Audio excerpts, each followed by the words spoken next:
Hi, welcome to Women Talk Construction. I'm Christy Powell. I'm your co-host, and I'm here with Angela Gardner. She is also a co-host. Hi, Angela. How are you today? Hey, Christy, I am wonderful.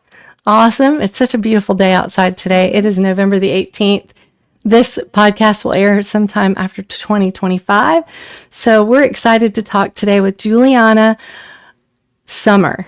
And Juliana is going to have, we have her bio that's going to be on our website. We're really excited about hearing her story. I want to tell you a short story about how we met. We met at Napa Valley at the Women Construction Owners and Executives Conference. And we had such a thrilling conversation about 84 lumber, about how she got started. She's a WBE and she's working to get her WeBank certification right now, which we're really excited about. And also, they have an LBE in California, which is interesting to all of us that don't live in California. It's local business enterprise certification. So, they are so good, California is, at starting new trends, and we'll probably see more of that in the United States as we come. So Juliana has never really held a job. So this is an interesting conversation. One of the things that I really remembered about her is that the only job she's ever had was a sales clerk in high school. Her only job has been running and scaling her company. And now she has a vice president who's also a female. And just telling her story today is going to be really exciting. We're going to talk about how she scaled.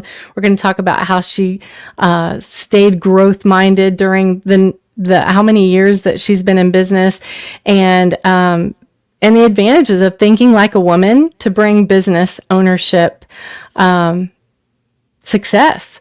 So thank you, Juliana, for just being with us today, for taking time out of your day, and for being an excellent example of what we can do if we just don't put limits on ourselves.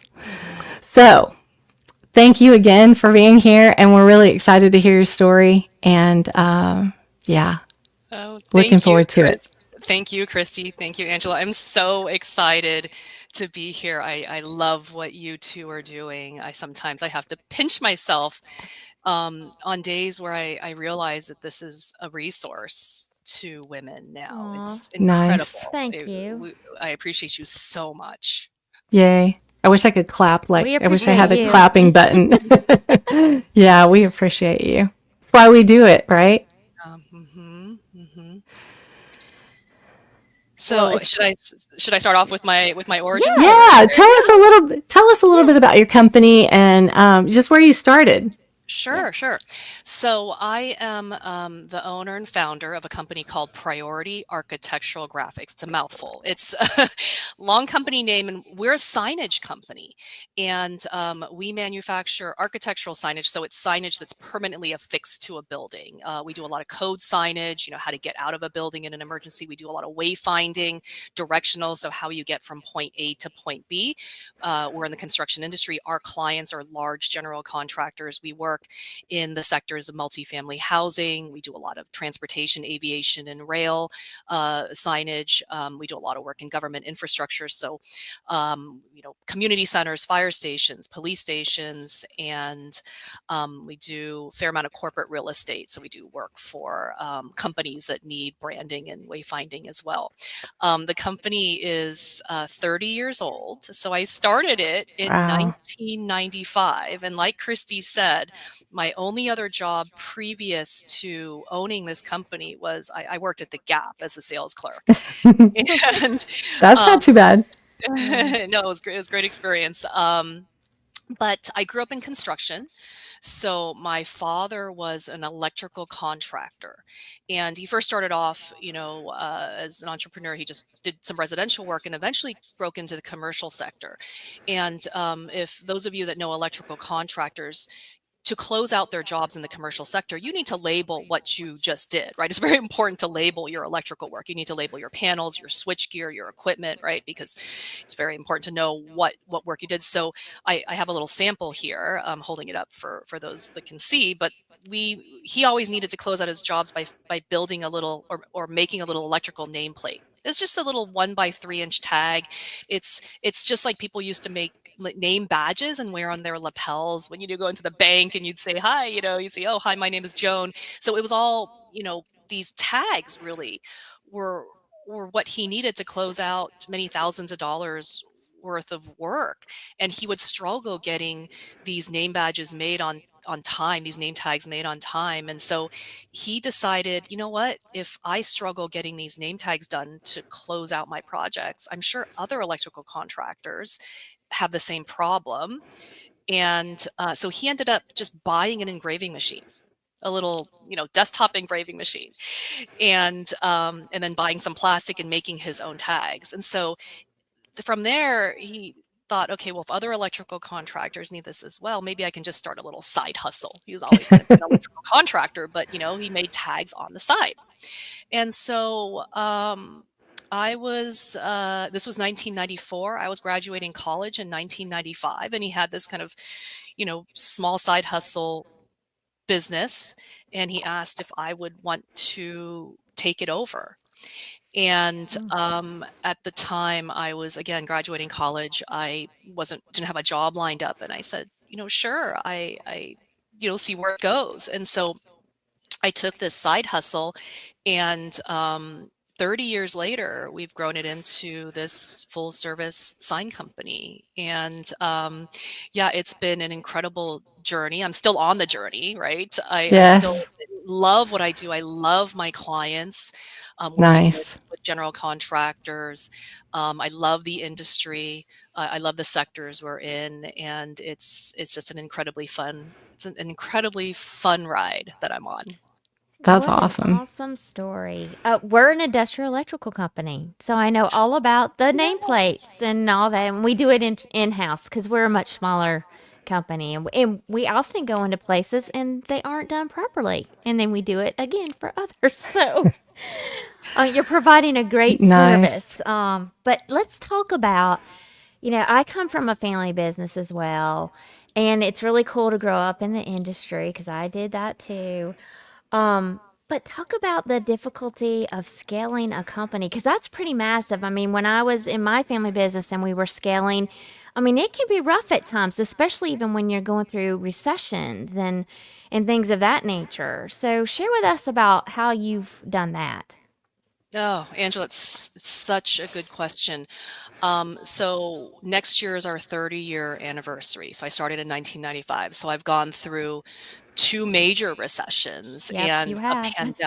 pandemic. So I mean, the sort of resiliency that one needs to have, right? If you're in it for the long haul, if you're starting a business Hmm. Mm-hmm. and you're not trying to grow it, scale it, and sell it in 3 years, right? And that's not what I ever wanted to do. I wanted to grow this business, and support my employees, support my own family in the long haul.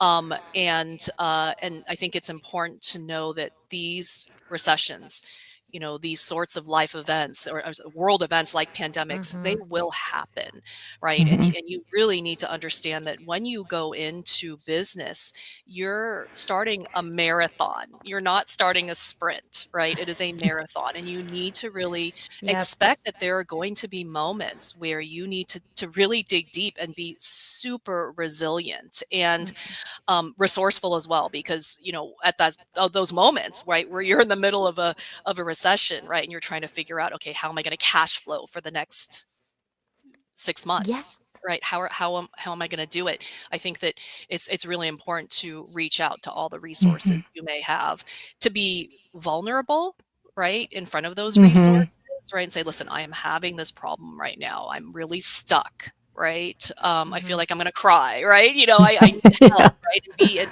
be okay with being vulnerable. And the resources typically will work with you, right? If Hmm. you're honest about what the situation is, and they trust that you're going to do part of the preparation to getting through and being resilient is being honest with the Yeah. the events that happen. Um, yeah, but I think that going back to that marathon analogy, um, you know, I'm afraid that some people like to go into business and they think, okay, I'm just going to sprint, right? I'm going to Oh, sprint to the exit, to Yeah. sprint to the exit, or sprint to the final point, or sprint to that $1 million. It is absolutely not that. It's come into Yeah. business with the mentality. It is a marathon. You'll have moments where you can sprint, right? There's moments in life you have the Yeah. wind behind you, and you can just you can go a little bit faster than you've been, the pace you've been running at. And of course, take those opportunities and sprint when you can, but understand when you're done with that sprint, you still go back to your normal running pace. You're constantly running, right? Yeah. It's a marathon. So, in that regard, you have to have a growth mindset, right? Obviously, one of the things that I just want to share is when things are slow for me, I feel like that is kind of like the universe's way of telling me that I need to be preparing for the next season. Now, when I was young, I did not feel that way, right? I thought when it was slow, oh my gosh, what's going to happen, right? I need to go, what do I need to do? How do, you know what I mean? Like I was panicking. And the more that you're in business, I think you finally get a groove to where, okay, this is a slow time. I can prepare for the next season. I can be a little more strategic because when we're really busy and we're running and scaling, right, you're not being proactive on a number of things, right? You're just being reactive because you are scaling and you are growing. So tell me, how do you keep a growth mindset in times, not only when you're slow, but in times when, it's life, right? You have ebbs and flows. And how do you keep that that mindset of growth when things aren't always the way you want them to be? That's such a good question. With small business, I'm going to remark on one of the challenges with small business. And something that we say in our company is we have to be prepared for the fact that life gets in the way, right? And what I Mm-hmm. mean by that is, there's 45 of us in the company, so we're very, very small business, and we all wear a lot of hats, and we all rely on each other so much. I love Yes. my team more than I can even put into words. Mm-hmm. But life gets in the way, and that means that folks might get sick, right? Folks, your kids might get sick, your parents might get sick. Mm-hmm. Something might happen to your house. There's natural disasters, and in small business, we have to be so careful because we don't have the redundancy that large companies have, right? Right. In Mm-hmm. large companies, somebody gets sick. Okay, well, you have, your number two and your number three that you can call in to fill in the gaps. It can be really devastating for us, Mm-hmm. right? If a life event happens. So, um, we do our best as a small business to try to build in that redundancy. It's something that we have to repeat to each other very often, because as a small business, if you can get hit with a life event, it can be devastating, and sometimes it can bring down small business, and we've seen that happen since COVID. Mm-hmm. Um, that's one thing. But the growth mindset, for me, I see growth as you have to kind of look at it in terms of inflection points. Um, Growth kind of happens, I was saying how, when you're running a small business, it's like you're running a marathon, right? But at certain Mm-hmm. points, you get this kind of momentum behind you, can sprint a little faster, Yes. right? And then you kind of you kind of have this point where that sprint often brings you to the next inflection point of your business, right? And then typically you Yes. have a little bit of moment to kind of stay at that inflection point, right? And then and for growth mindset, what's important for me is to have your eye on the next inflection point, Mm-hmm. right? Good And point. Yes. it's like you're always kind of an image that I kind of keep in my mind is like a frog jumping from a lily pad, right? From one Yeah. lily pad to the Yeah. next, right? To And get to the end goal. it's the end goal, right? You're kind of like jumping forward, and you see the lily pads in front of you, right? And I see each lily pad as an inflection point in Mm, business, right? You kind of like you're a frog, you land on the next lily pad, and then you rest there for a moment, mm, right? You kind of like sit there, and you kind of where your business is at that moment. You do a little bit of tune up, you do a little bit of efficiency, and then you're like, yeah. okay, I am done resting at this lily pad. I need to get on to the next lily pad, right? To get to the next step, right, towards my goal. And so you kind of Right. prep, and then when you're ready, you make that jump. And that's my analogy of how I look at inflection points in a business. Yeah. I like that. I like it too. I mean, you have to have a goal though first, You right? Yeah. do. Yeah. You do. So You to do have a need to growth see. mindset, you Mhm. have to have a goal. Otherwise, you're really just going to be like, I feel like a fish out of water, right? Mm-hmm. If you don't have a goal, you're just kind of doing the things, or a gerbil on a gerbil on a hamster wheel, or a hamster on a hamster wheel. It just seems like you don't have a chart to be able to numerically put in place. I'm here. I'm not here. You don't have anything to reflect upon, right? And if you don't have that moment of hesitation while you're growing, where you can go, okay, how can I make this better? What we just did. How can I make it more efficient? Just like you said, now that things are where they're supposed to be, what's next to get to our goal? And so I think it's really important for business owners, if you're listening, you have to have a goal, right? And sometimes you need to have three goals, right? A short-term goal, a mid-term goal, and then the final goal. Or maybe your final goal is liquid, right? Like it can change often. So anyway, thanks for sharing that. That's a really important part of starting a business, right? Is those inflection points and being Oh, able to take a absolutely. pause and then move on to the next lily pad. I love that analogy. That's awesome. Yeah, we do. We do also. We do 5-year planning. We do that rolls down to 1-year planning, and it rolls down to quarterly goals for all of our Oh, Okay. that's employees. great. So yes, Nice. that's also Yes. very, very important, right? I just kind of took the very esoteric, right? Yeah, no, metaphor, it's good. but at a practical level, we absolutely set the company goals at 5-year, at a Mm, 5-year vision, and then we break it down to 1-year chunks, and then we break it down further to again quarterly goals by person. And yeah. those kind of 5-year visions are in my head as the leader of the company. That's the lily pad, right? Yeah. Those are the next 3 lily pads that we're trying to jump to. And it's Uh, very effective. Obviously, you are very successful in what you're doing. 30 Thank you, years. Christine. Yeah. Heck yeah. Yeah. Um, so in my family business, it was an architectural firm, and which is a male populated industry, and I moved up the ladder pretty quickly within the 18 years. So I became a leader and an owner without not even having any leadership training. But for me, I either sought it out, or I watched my dad, or I watched my grandfather, I watched others, or I asked for guidance. Plus, that just the way I think we are, like just being empathetic and caring and just wanting to ask questions. But that's leading me into this next question. What are the advantages that you feel and see, thinking like a woman in our business that has made, you very successful as a business owner? hmm Yeah, going back to one of the first things we mentioned, I've never had a job, right?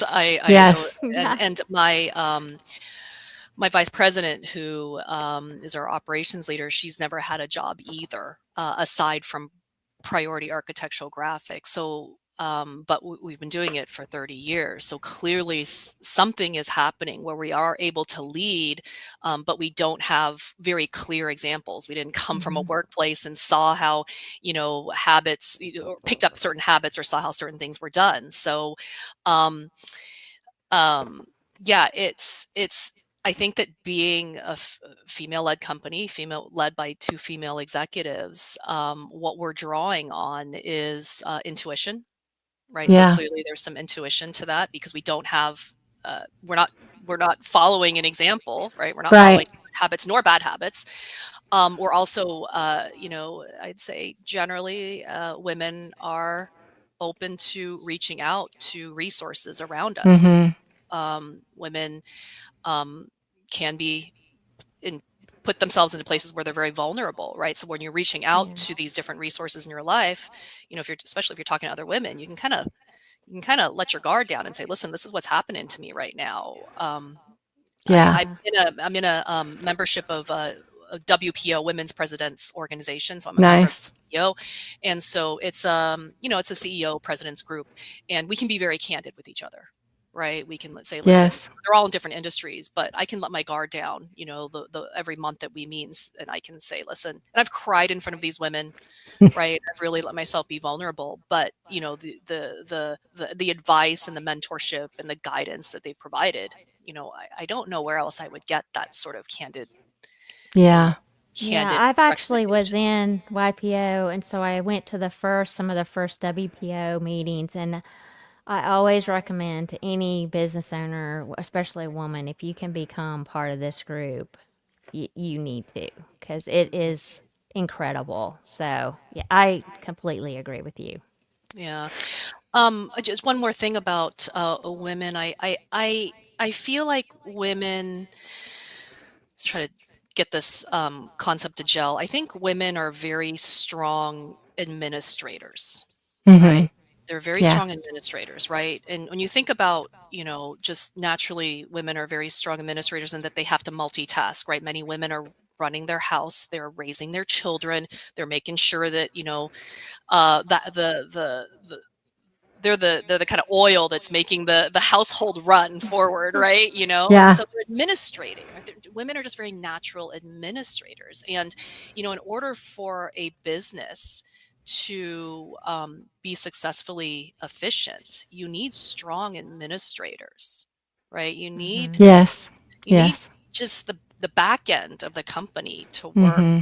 well. Otherwise, if you've got somebody who's maybe a very strong visionary, but you don't have a strong administrator, the Agree. business kind of is just you got these great grand ideas and plans, but it's not going anywhere. Um, I think that women have that natural innate talent to administer things, to again Yeah. to get the back end running. And so I feel like I had that kind of naturally. My VP of operations had that naturally. So we were able to have these ideas and then be able to administer them, to kind of put them into process and proceduralize them very quickly. Something that women should remember. They do that very naturally and very well. It's a very innate talent. Yeah. Very, very good. Mm. So we have time for one more question and then we're going to close up. So one of the things that we talked about even earlier before we got on this interview today was, resiliency. I remember you mentioning that.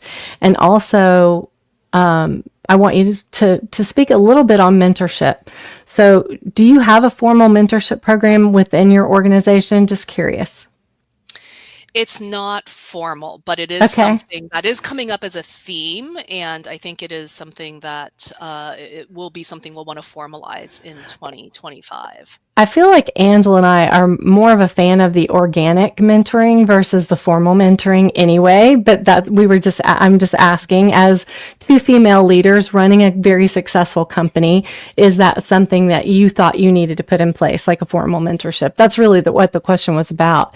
Obviously it's in the back of your mind and it's probably already happening on your team. I can only imagine you can't be that successful as you are without having some of that going on in the background, training, all the things that need to take place for people to know, where they stand with you in the company, what's next, that kind of thing. And then a little bit about resiliency. You talked about going through 2 recessions and how you have to get your mindset in the right place to be able to have those vulnerable conversations, even in times, when times are tough. So when times aren't tough, how does your resiliency work in those times? Are you being more compassionate towards others who are the ones that are crying and maybe coming to you? That's what I see when I hear you talk. You mean among internally? Yeah, Among internally and externally, like you being part of WPO, there's probably been women that have come to you yes. almost in tears, right? And in the same shoes that you've been in, and you're probably a lot more compassionate, and really want to reach out a hand. And I'd love for you to share a story of maybe some help that you've been able to provide somebody, mentorship / resiliency, and how you've used, what you've been through in the past to be able to help other women. Yeah, that's a great question. I think that, the ability to help each other, where we feel like we need help, or we offer help, it ebbs and flows so quickly. I mean, it can go month to month, right? Yes. Ownership is not like, Daily. yeah, it's not like a daily thing. It's not like you're basking in success for years at a time. I mean, things can kind of feel like things are cool on Yeah. Tuesday and they fall apart on Thursday, right? And so, Mm-hmm. yeah, I'd say that when you walk into, for example, a WPO meeting, Mhm. yeah, I don't think anybody comes in. None of the members, none of the women feel like they're walking in feeling like they've got it locked in, right? And that they're going to be on the mentoring side. I think we all have been doing this for long enough where that Mhm. ebb and flow can just flip month to month, right? And you can Yeah. be feeling comfortable on in March, and then in April you're like, oh my Yeah. god, if I don't get some good advice, things are going to fall apart. And that's kind of on the external side. On the internal side, I will say that just with regards to mentorship, I said earlier that sometimes I feel like I can pinch myself that this resource, your Mm. podcast, is available. Other things that there are some other things now that in 2024, 2025, sometimes I also pinch myself that Yeah. we're able to reach out to so many young women across the Mhm. country in so many different ways than we were able Yeah. to just Mm-hmm. 10, even 5 years Yes. ago, pre-COVID. I mean, one of our up and coming leaders in our company, she's in your neighborhood, Christy. She's in South Carolina. She's Nice. Clemson grad. We were able to get her through the Clemson graphic communication That's right. You program. told me about that. Shout out to Clemson graphic communication program. Woohoo! Best Go in the Tigers. country. Yeah, go Tigers, best in the country. But the ability for us to reach her and reach that program, is so much richer than it was now, than we were able to do 10 years ago. So I Nice. mean, the mentorship, right, can Mhm. come so many different directions, and Right. I love that. I'm so happy for young women to be able to Yes. access things like this, right? To be able to reach Yes. across the country and find a mentor. You don't have to be in the same neighborhood anymore. So I'm very hopeful. And again, thank you too for this is one of these resources for mentorship, which is I pinch myself that this is available these days. That's awesome. Oh, Makes our thank day. you. Yes, it does. So we're gonna wrap this up, but we want to do it with a fun question real quick. So this is gonna air in 2025. We would like to know, do you have like a favorite tradition that you do for your new year? And then once you answer that, share with our audience how to get in touch with you, whether it be if they want mentorship or if they need some signs or whatever they might need. Share with them, please. Oh, sure, Angela. I am a business nerd at heart. I mean, really kicking off the year, I love doing, like I said, the annual planning Mm. for the business, I and love that too. that really means goal setting. Christy, to your point earlier, everybody needs goals, right? Up and down the organization, Yep. everybody needs goals, and that's Even how we move personal. forward. Yeah. Absolutely. That's how we get to the next lily pad. We need to know where we're jumping to. And so, I would say that's my New Year tradition is to really, stop, Okay. look at the goals, and move forward to that. In terms of how to get in touch with me, I'm on LinkedIn. I'm active. You can find me Juliana Choy Sommer. And our website is prioritygraphics.com. You can take a look at some of the great projects that we've built and are building. Yay. Well, thank Awesome. you so very much for being on. Yes. No, Yes. thank What a you. great resource you're going to be for our audience Yes. and for young girls who are listening. It's Yeah. wonderful. Thank you so much. Have a great day.